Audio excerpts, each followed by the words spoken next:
Yo, it's the Rap Radar Podcast. My name is B-Dot. Elliot Wilson. Elliot, there's a new dynamic duo in the town, Oh man. my God. Who would have thought it? B.G. What's him? and Gucci Mane. What's happening? What's happening? They ain't even just a dynamic duo, man. These guys is legends, man. Legends of hip hop, man. Hip hop Hall of Famers, man. Coming together. Great to see you brothers, appreciate man. that, honestly. How does this partnership happen? Well, B-Dot getting right to it. I've been a fan of BG, you know what I'm saying? But even before I even put out my first commercial album, like, you know what I'm saying? 98, 99, like his first tapes, like all this shit I've been on. So to me, it's been like a wish in the making, even before I even thought about it. You know what I'm saying? Like I know he was an artist that I like, you know what I'm saying? And I don't really gravitate toward only a certain few artists. Yeah. A lot of times you build younger artists. Like, what do you still see that BG, this sort of Hall of Famer already, still has to contribute to the game? We were around the same age and we've been through a lot of the same things. And we both got a story. Yeah. BG, first of all, welcome home, brother, man. We did some amazing work with you in the Cash Money days with Vanessa Satin. Right. It's just great to see you, man, physically right. home, man. Thank what you, you've been through, man. Thank you, man. I appreciate that. You've hit the ground running, man. How does it feel to be just out here and just like getting right back to that music? Man, it feel good, man. There's nothing short of a blessing, man. You know what I mean? To, you know, be gone as long as I was gone for 12 and a half years, you know what I'm saying? And just to, you know, come back out here and people still be receptive to the music, to even much still want to hear me, man. I mean, it let me know that the music that I contributed passed the test of time, right? You know what I'm saying? But yeah, I just feel honored, man, and blessed. Were you writing a lot in prison? Yeah, I used to go through ups and downs, you know what I'm saying? Like it was a time where I just took like 2 years off because at first I couldn't see the end, you know what I mean? So yeah. I really thought it was over with for me, you know what Wow. I'm saying? I'm like, I thought they had closed the curtains, but you know, the closer I got to the door, I kind of was feeling like, damn, man, I still might have a shot at it, you know what I'm saying? So, you know, I picked my pen back up, you know what I mean? But yeah, I was off and on writing, but to answer your question, yeah. Gucci, is that also what connected you to? Like, obviously, you came out of your situation, hit the ground running, like, you know, to give the brother a chance to, like, really get back on his feet the right way? 100%. I thought about like the things people were doing for me, you know what I'm saying? Like Drake coming to my house when I was on the halfway house. Just that inspiration, Mike Will and Dolph, you know what I'm saying? Just like all those people, you know what I'm saying, like helping me, you know what I'm saying? Like they ain't had to do that. Yeah, at that time in their careers. Yeah. So with the Cole record happened, was that the beginning of sort of just testing the water, seeing if you guys had that chemistry? Like what was it like with putting that Cole record together when Mike Will made it? Man, honestly, the Cole record happened. Me and Mike was in the studio doing an album together, right? And he played the record, you know what I'm saying? For me, he was like, man, I got something I want you to hear. And he played it, and I was like, man, get Gucci on the phone, man. Kind of like the video, so that's close to the real. I was like, man, I'm like, man, call him, man, tell him I need to get on there ASAP, you know what I'm saying? And Mike made it happen. Yeah, you didn't miss a step on that record though, BG. Nah, thank you, man. I appreciate that, man. Word. I appreciate that. And you guys had another record, Choppers and Bricks, that we were privy to. Man, we actually got like a bunch of records, you know what I'm saying? But yeah, the Choppers and Bricks, that's definitely a super hard record, man. I mean, like he said, we both got a story to tell. I've been a fan of WAP, you know what I'm saying? And for real, I manifested this whole album from myself, you know what I'm saying? I used to be, when he went home, I just was watching how he was moving and, you know, watching all the moves he was making, and I just want to follow in his footsteps, you know what I'm saying? Because I know what I had been through was pretty much similar, right? You know what I'm saying? And I was like, damn, man, I know if WAP could do it, I could do it, you know what I'm saying? Especially with the drinking the lean and the popping the pills and, you know, just the wilding, Just you the know what I health mean? side, I was like, man, he let me know, like, man, it could be done. So I was like, man, when I get out, man, I got to go link up with Ron, man, and make this happen. You guys have been communicating for a while when he was behind the wall? Like, when did it first start? Now, Mike Will put it together, but Mike Will knew I was a fan of his because I always been talking about, like, you know what I'm saying? I always been shouting him out. Yeah. And we just, you know what I'm saying? He really put it together for me, like, hey, you know, you need to fuck with BG. And I was like, hell yeah, I want to, you know what I'm saying, put us together. And actually, when I was reading your book, I was reading your book, and you sent me a shout out in the book when you was talking about, you know what I'm saying? I'm like, oh shit, you know what I'm saying? Nah, Yeah, that shit real. I was like, yeah, nah, that was real. When I'm telling you, when I read your book twice actually, but when I was reading the book and you was talking about the situation you and Juvie had, you know what I'm saying? That shit. Wait, can you share what that is in case people don't know? I mean, read the book. That's real. Read the book.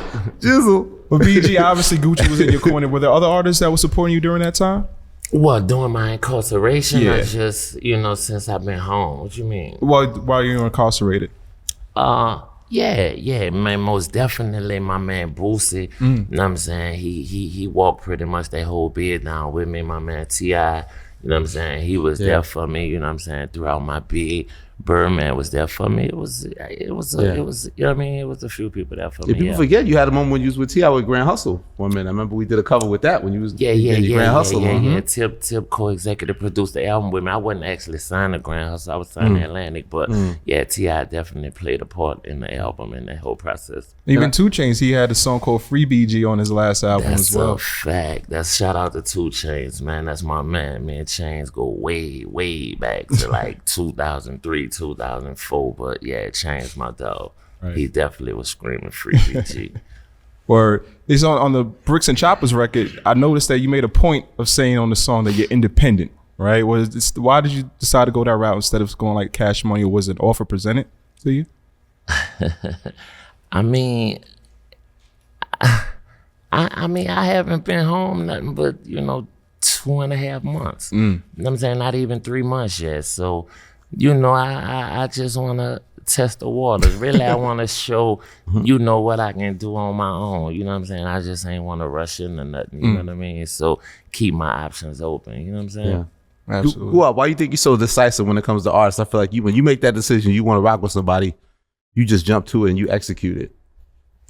I think that's like one of my biggest attributes, actually. You know what I'm saying? Not being scared to fuck with the streets or fuck with people. You know what I'm saying?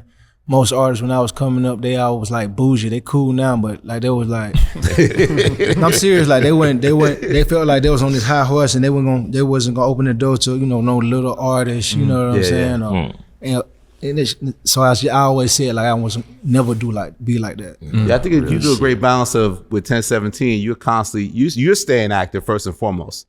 Then you're always building younger artists, but at the same time, you collaborate off your reputation and respect you have in the industry. The other artists want to mess with you. We see you with J.Cole. It's like, oh shit, Guwap and J.Cole. You know what I mean? Yeah, that's me and J.Cole been supposed to do this. Been had supposed to do a song since like COVID. But it took like 2-3 years for us to like really put together that one song. You know what I'm saying? Not just that one song, but like it took 2 or 3 years for us to make one record. You know what I mean? But we still kept in touch. Right. Why do you think that's important for you to kind of connect to other artists that are in the space like currently? I think that's what I do. Like, you know what I'm saying? I'm a fan of music. I make music. I consider myself a professional. And my door is open. You know what I'm saying? Now, BG, obviously Gucci's always working with new artists, but while you incarcerated, how are you getting hip to the new music? Like, were there any artists that you were listening to? Oh yeah, man. I mean, I'm a fan of music, period, right? So, I consider myself somebody that's part of the community. So, I definitely kept my ears, open and in tune. You know what I'm saying to what was going on, but. Yeah, I was listening to a lot of Lil Baby, a lot of Moneybag Yo, a lot of Lil Durk, you know what I'm saying, Shy Glizzy, Migos. I was listening to pretty much everything. It's tapped you know what I'm in. saying? Yeah, no, that's a fact. I saw you with a new joint with Kevin Gates, it's Sexy Red. Man, yeah. Shout out to my man Gates, man. He reached out to me and was like, man, I got a record, you know what I'm saying, for you to get on the record. Was actually me and Gates on it at first, you know what I'm saying? And then when I heard it again, he reached out and said he was putting Sexy Red on the record, I was like, oh shit, that's gonna make it even hotter. You know what I'm saying? And then when I heard it again, she was on it and she killed it. Yeah. And you still working on your own stuff too, Harder Streets 2.5 and 3 on the way? Oh yeah, me and WAP coming first with this Choppers and Bricks, you know what I'm saying? Like that's gonna set the tone for everything else, you know what I'm saying? So the Gucci and BG mixtape coming, then I got a mixtape coming called Live from the Halfway House, and then I got The Heart of the Streets 2.5, which produced by Mike Will, made it, he did the whole album, and then I got The Heart of the Streets 3. And I'm just building my catalog, man. I was gonna say, speaking of catalog, where does that hunger come from? Jizzle, you're already a Hall of Famer. You're Hall of Fame with the Hot Boys. You're Hall of Fame with Solo. Like, you brought the world bling bling. I mean, you know man, what I'm saying?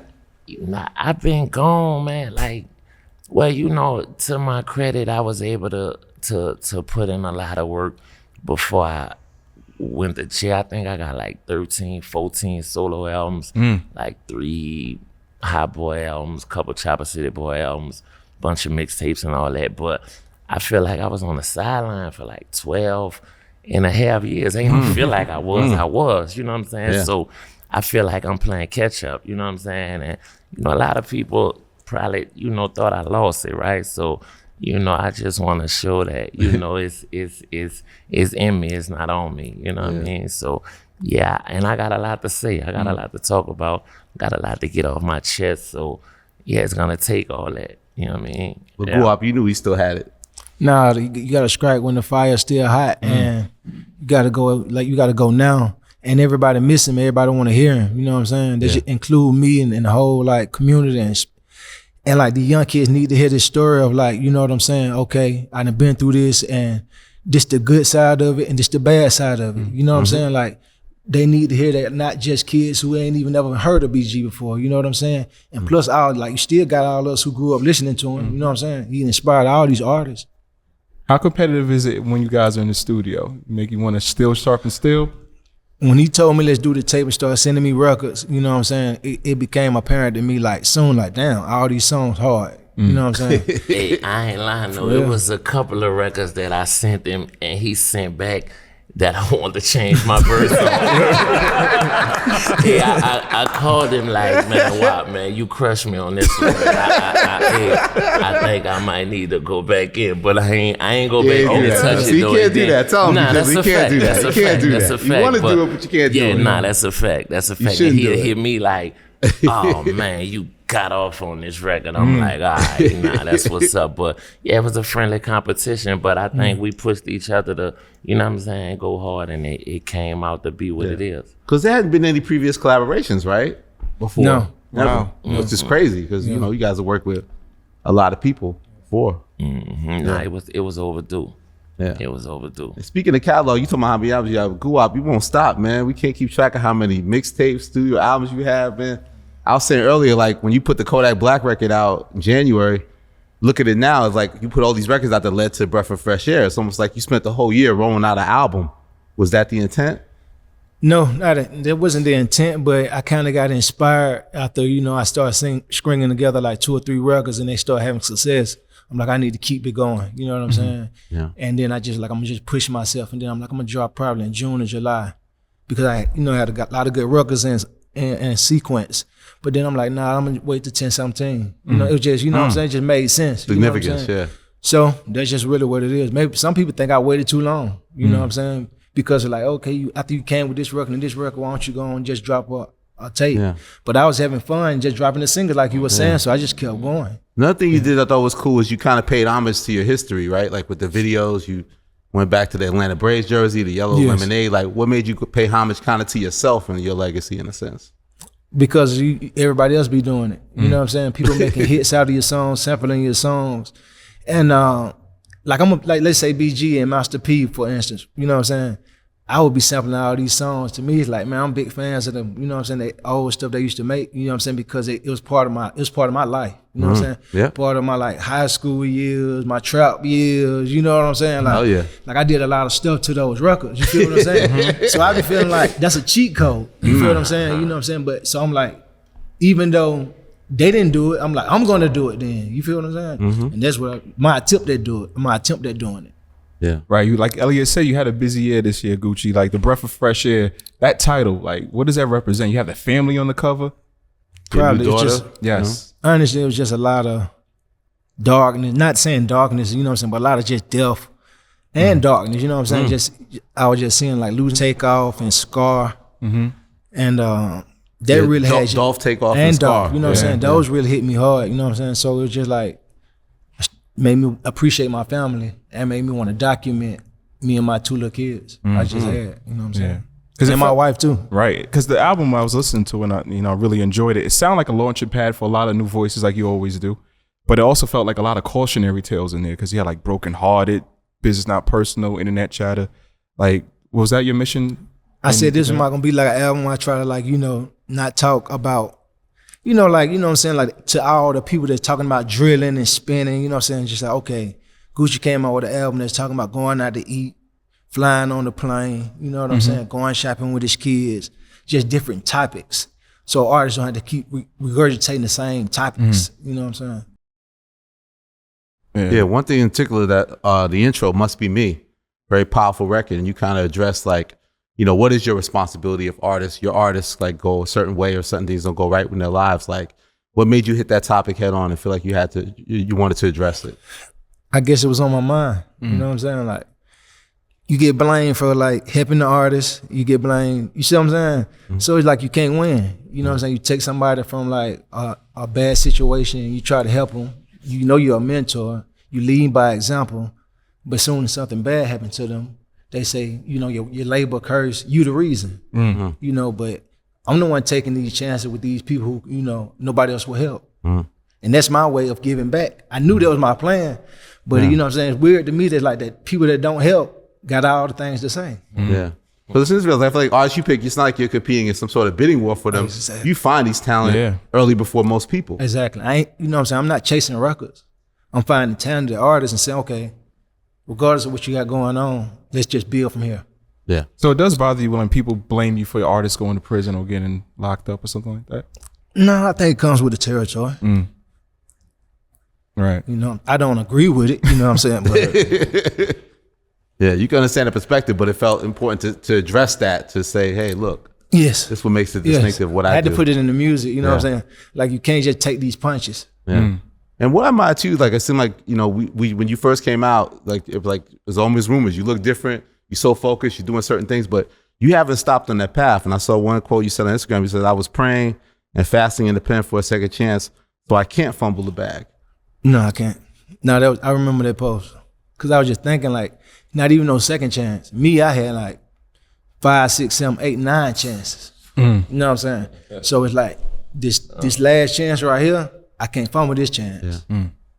How do you feel in terms of that, BG? Like, do you feel like, because what you've gone through is like, a lot of times people glorify certain things, but you did a real bit. You did real time. You did real time away and took right through all these sacrifices. Like, how important does it feel like that you have to now seize this moment that you're finally back outside? Oh man, because I know it could have been much worse. You know what I'm saying? Like, they were trying to give me 25 years at one point. You know what I mean? And just man, to get another chance at it, man. Like, I know this is my last chance. You know what I'm saying? Like he said, man, I had 7, 8, 9 chances. You know what I'm saying? So I was able to really sit down and understand, you know what I'm saying, and just, get in tune with myself and grow and just evolve, man. Like when you in that cell and boxed in like that, man, and taken away from your family,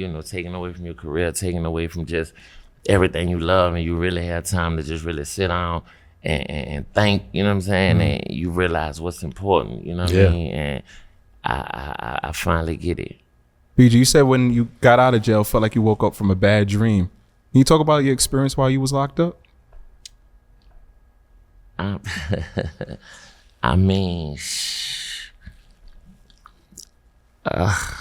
what about it? Well, on Code, you say you see some real things. You reference that in the lyrics, and like, was you kind of incarcerated in one space the whole time, right? Too, for like the whole. I was actually on tour, man. They had me on tour. Wow. I did my time in like 8 different prisons. You know what I'm saying? So every time I got in trouble, I was getting shipped. You know what I'm saying? So I was started off in Beaumont, Texas, ended up in Kentucky.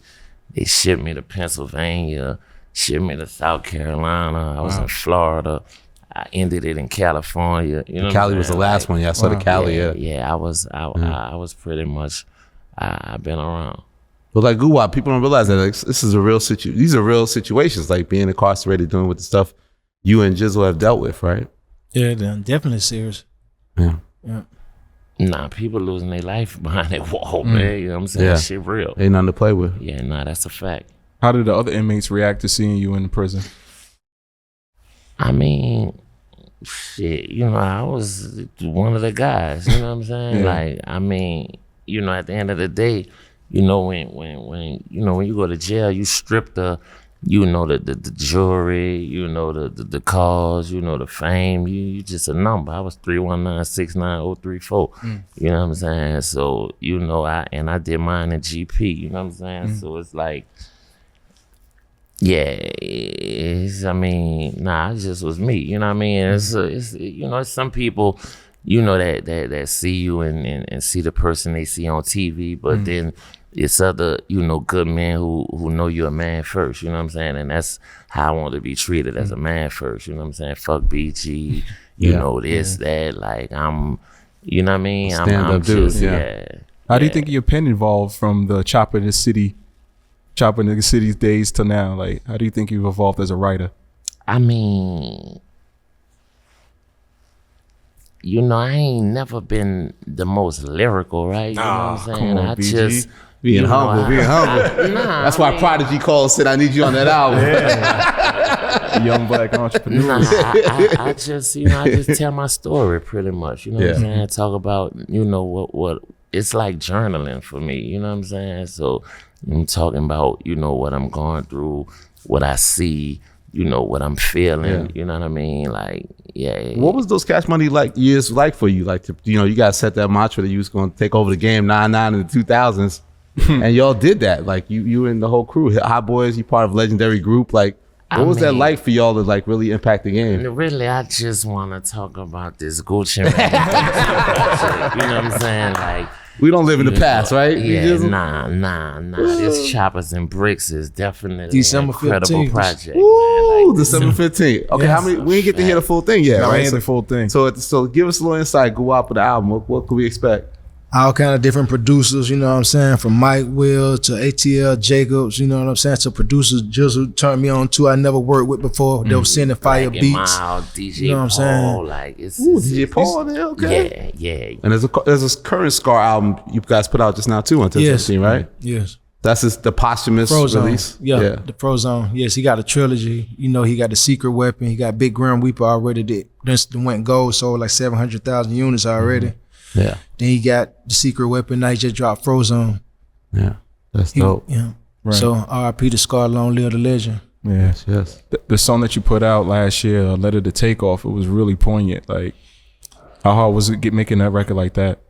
I don't know. It seemed like that was I really crying through that song. I just wanted to express to people, like, you know, this person was important to me. You know what I'm saying? It wasn't about how much the song screaming or selling. I just wanted to let the world know, hey, this, you know what I'm saying? Like, I can't let a day go by without y'all knowing, like, this my dog. This hurt me. This is what I'm feeling like. You know what I'm saying? Because it happened like almost a month apart. Yeah, it was hard. That's still something that, you know, I'm dealing with. Right. Yeah. We're in Vegas right now. Go up. So you had a line. You said, got so much cash in Vegas, I feel like I'm Elvis. What's going on with you in Vegas? And the top, we saw the video, you was shooting at the Palms. And like, what's the connection with you in Vegas? I got a big connection with Vegas. Like, I made Lemonade in Vegas, and I don't know how long ago it was when Lemonade was out, but that was just like on one of my trips that I used to go hard at, you know what I'm saying? And I still go to the same hotel, I still stay at the same room. and I know that was like 11, 12 years ago. It's the same routine, you know what I'm saying? I'm still making records at the same place, the same studio, Wow. it's still going. That's why I said shit like Elvis, you know what I'm saying? I'm still going. Yeah. I think you like the shopping possibilities that Vegas provides. You know what I'm saying? You enjoy the I shop. like the money. I like the money. It's my spot. No, be honest, like seriously, like I really love performing in Vegas, you know what I'm saying? They love me. They support me. It's a beautiful thing. It was Dre's nightclub. Dre's nightclub, but it's Dre's nightclub. Dre's Definitely nightclub. respect them, and you know what I'm saying. They show me love, but before them, just like the whole community of Vegas that's been supporting me before that. You know what I'm saying? Like they always want me here. Speaking of performances, Gucci, man, we saw this legendary performance with you and T.I. a couple months back. You know, you guys had friction in the past, but you reconciled on stage in Atlanta. Can you talk about that and why it was important for that to happen? It was a long time overdue, to be honest, and you know what I'm saying? I feel like both of us got a legendary stance in Atlanta. Both of us did a lot for the city, you know what I'm saying? I'm glad that we did that. Right. Yeah, it's a great moment. I don't know if you saw go up this thing online. They were talking about the mixtape Mt.Rushmore. That put Future, 50 Cent, Lil Wayne, Jeezy. The biggest outcry I saw was it was like, you got to get Goo Up on Mount Rushmore. What's your take on, like, if you had to do your own mixtape Mount Rushmore, who belongs there in your mind? I definitely belong on any Mount Rushmore of anything. You know what I'm saying? That's just my opinion. Of course, but I'm biased, you know what I'm saying? But you're not blind. I'm not blind, you know. I got different criteria that what I judge than probably what you would judge or somebody else might judge or the popular opinion might judge. What you mean by that? Just in terms of how you view like even quality like I of said, even with BG or the artists that I like before I really put out my first professional album, you know what I'm saying, 2005. Yeah. See, I remember in 2003 listening, I remember the CDs I used to listen to. It was BG, Chopper City in the Ghetto. Yep. Not Chopper City in the Ghetto. It was when you left and you was on your own. You had independent Life Out the Cash Money. The first one, I yeah. listened to that CD. And I think I was listening to Little John, the East Side Boys with Pastor Troy. Yeah. I remember that. Playing GA, all that. Yes. No. Before that?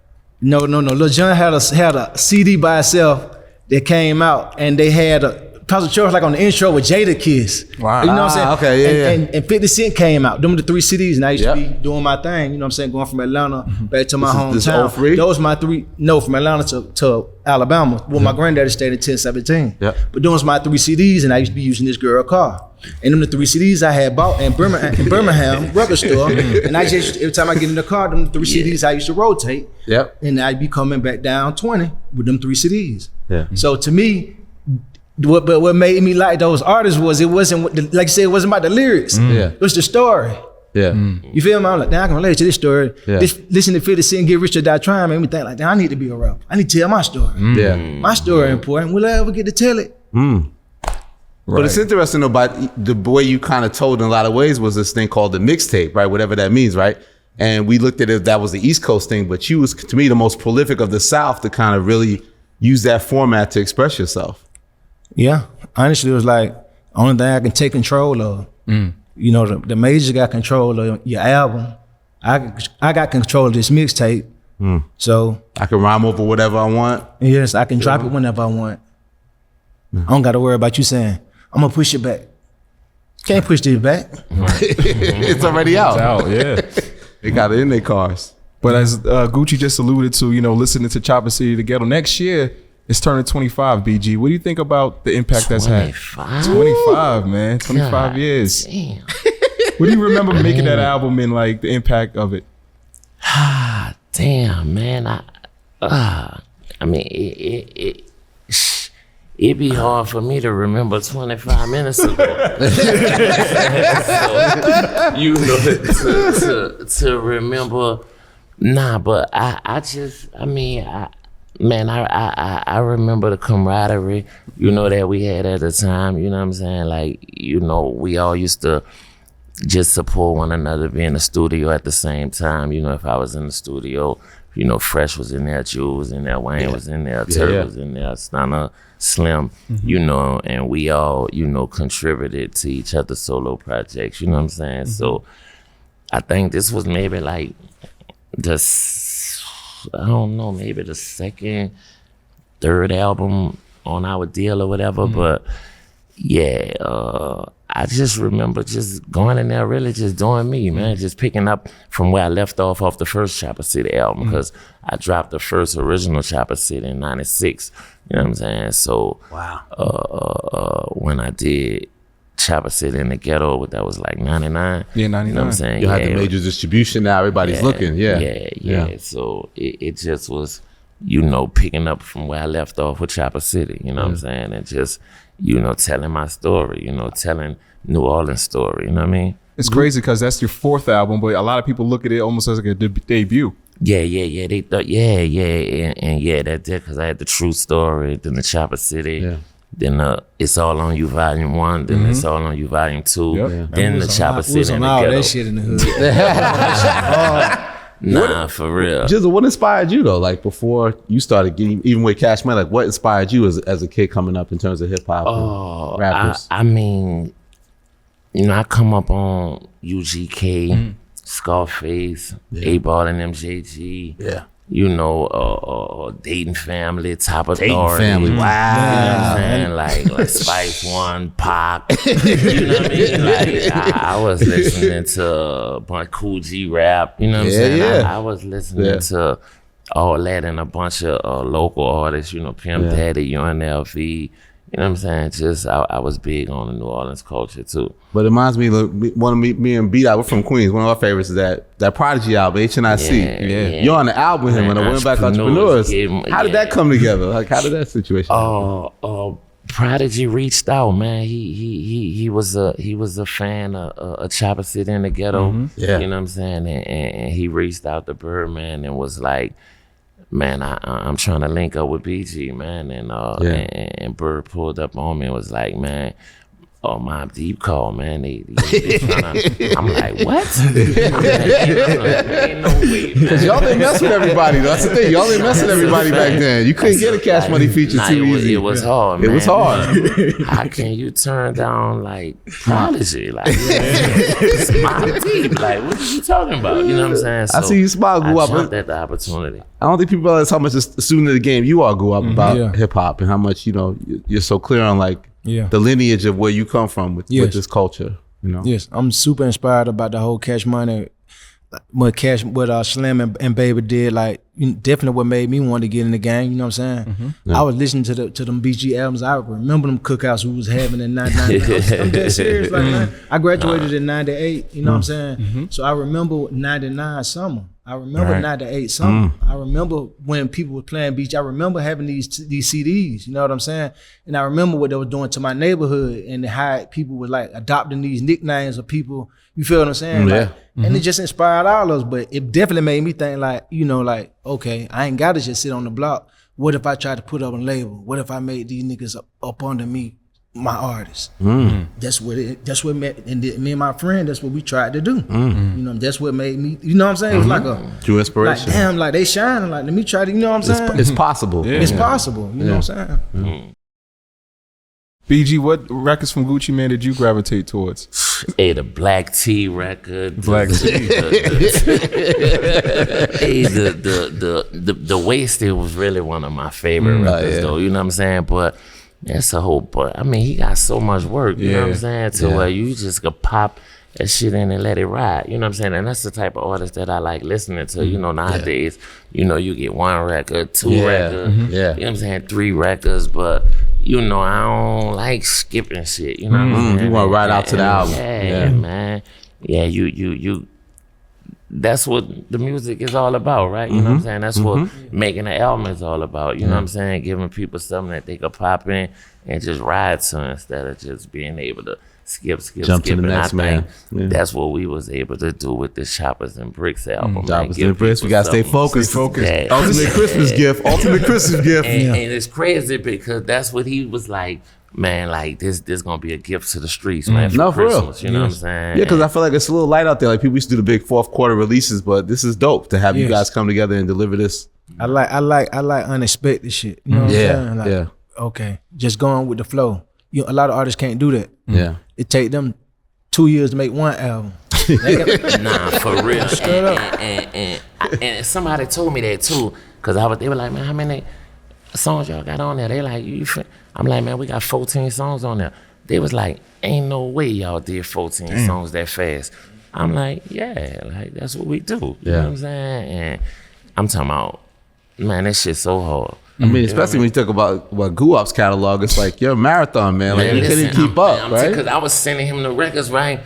And then he was like, man, I'm going in the studio tomorrow and And he knocked out 5 of them in one day. You know what I'm saying? And sent them right back. I'm like, oh shit, he a machine just like me. You know what I'm saying? I'm like, okay, let me get back on my shit. You know what I'm saying? Like, nah, it was fun doing it. I wish we was able to be in there together, but that time coming, like I said, I'm still in the halfway house. You know what I'm saying? Course, so 100%. we had to work, via sending shit back and forth to each other, but we was able to pipeline over the phone and bounce ideas back and forth off each other. So it was just like we was in there together. It was some bucket list. It was like bucket list. I just did some with the artists that I, before I even started rapping, I was listening to that I know I liked it. Like one of my personal favorites, and all my homeboys know that.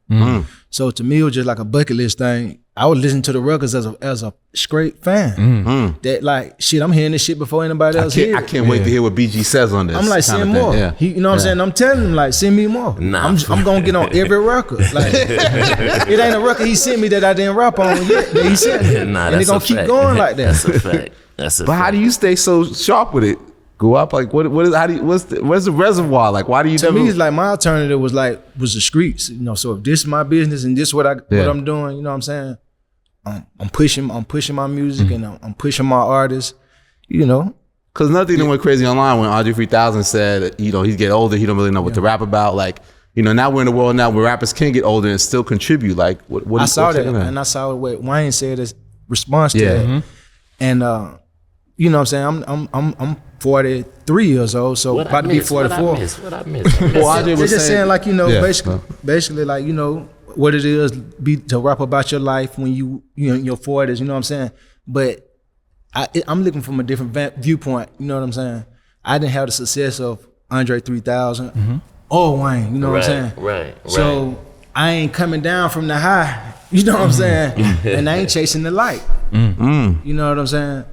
I'm just doing what I'm doing, and I know that some of the stuff that I'm doing is resonating to the people who I want to reach, and I can't reach everybody physically, so I reach them like the ways I can, and I'm cool with that. Yeah. So how can an artist at this point maintain a legendary career like you guys have?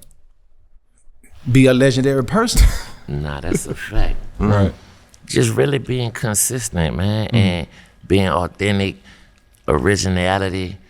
You know what I'm saying? Like that's to me is my, how I see longevity or the definition of having longevity is just originality, authenticity, you know what I'm saying? Consistency, you know what I'm saying? Like not, following the trend, Don't chase those trends, You know what I'm saying? Like, cause everything that worked for WAP might not work for me, or everything that worked for you as a host might not work for him as a host. Absolutely. Man. You just gotta know who you are. Do you, man? You're like, yeah. This has been your favorite collaboration as you've done, Gucci? Because you've done a lot of collaborative It's projects. up there in the top. Definitely up there in the I top. was just thinking that's the first time you did it with someone that influenced you, I guess, in this It case, is like, right? it's instead of me trying to like help somebody in You that have, stage of career, but yeah. But it kind of worked the same way. He got that same youthful spirit of let's do it. And he came to me with it. Like, I'm usually the person initiated, you know what I'm saying? All the time. He like, let's do a tape. And I'm the type of person like, I ain't, let's do it. Say less, right? Yes, let's get nah, it. he ain't had to think about it or nothing. I pitched the idea. And I'll call you back he tomorrow. Was like, shit, he was like, let's do it. And we jumped right on top of it. Gucci, obviously, people been influenced by you, but why are people so obsessed with the 2006 Gucci Mane? That's the Gucci Mane who was like, they know what came with it. Like, seriously. Hard to Kill, Chicken Talk. Yeah. That part of my life, I'm telling you, like, man, that was a serious, like, you know what I'm saying? I done had a whole bunch of like parts of my life that a lot was going on, you know what I'm saying? But at that part of my life, 25 and 26 years old, like it was up. That's the best way I can describe it, because I had a real Machiavellian approach to life. You know what I'm saying? And I was just playing my card. Absolutely. It's dope now, man, just to see you guys together, man. This is legendary. Absolutely. And talk about that evolution though, Gucci, man. You got your own day as well in Atlanta, 1017. Wow. Yes. How important? Only was right, dope. only right. That was a surprise, you know what I'm saying? I had, you know what I'm saying? Like the city gave me my flowers. I appreciate that. You know what I'm saying? That was dope enough. That's awesome. How do you celebrate 1017 Day for next year? Next year, 1017 Day, I'm not sure yet. Yeah, okay. Honestly, I'm not sure It's yet. a holiday now, Yeah, so we I'm gotta not figure sure. that out. That's what. Jizzle, when you touch down after, where do you think you're gonna lay your head after the halfway house? And what city you think you gonna live in? I'm actually, I when I was in jail, I was planning on building my dream house in Atlanta, man. You know what I'm saying? Going to the Black Hollywood. That's all. That's all. They gonna lie. That's all. The time is the time. For real, yeah. I'm out here in Vegas right now. You know what I'm saying? That's why I got released to. So I'm gonna live. I said I was gonna live out here for about a year, feel it out, you know, see if I like it. I'm gonna keep a spot out here, but I always wanted to go back to Atlanta, man. You know what I'm saying? Because I had a spot out there in like 2006, 2007. I had a condo out there. And when I gave it up and went back to the city, that's when everything went downhill. You know what I'm saying? And I ended up going my motherfucking ass to jail. I should have stayed in Atlanta. You know what I'm saying? But yeah, I'm definitely go down bottom, man, today. And what made you grow the hair out, man? It's different, baby. Legendary. Oh man, you know I had already had braids, right? You know what I'm saying, and I ain't want to cut my shit, man. So I actually had locked it up New Year's 2011, and I ended up going to jail in like March of 2011 before it locked up, and in the beginning, I thought I was gonna end up getting like a year and a day or, you know, 5 years max, you know what I'm saying? But, you know, when they went to talking to football numbers, I was like, man, I definitely gotta keep this shit. It ain't going nowhere. And, you know, it told my story, right? Because when I left, it was, you know, way up here. And I came home and it's way down there, you know what I'm saying? Sir. And I be looking at pictures throughout my incarceration, you know what I'm saying? I was like, damn, man, that hair really let me know I did some time, man. Right. For real. What was the first thing you did when you came home, BG? When checked into the halfway house. Shit. Gotta be right. Gotta be on point. Yeah, I ain't jaywalking. You know what I'm saying? Nah, I did exactly what that itinerary told me to do. You know what I'm saying? Yeah, I did stop. I stopped and grabbed something to eat, but I called the jail and made sure that they called the halfway house and let them know that I might be quick bite, about 5-10 minutes late. Quick you know what I'm bite. saying? But I be there. But yeah, I went checked into the halfway house, man. That's what How long do you have to do that? I should be getting out of there probably in another week, man. Okay. Hopefully. That's dope. You know That's what I'm dope. saying? Yeah. Just in time for the holiday, just in time for the album. Yep. Yeah. Absolutely. Yeah. Choppers and bricks. Choppers and bricks, Choppers man. You did it, bricks, Guwap. man. Another one, man. Did it Another again. one. And it made so much sense, man. You got Brick Squad, and then you got Chopper City. You know what I'm saying? So it's like, shit, man. Woo, choppers and bricks. You know what I'm saying? Like, it makes sense. Like, that's streets got to have that, man. I know they ready for that. Absolutely. Absolutely. We ready, man. Salute to the legends, man. Continue to add on. Yes, Thank sir. you. Appreciate that. That's a fact. Yeah. Rap Radar Podcast. Yeah.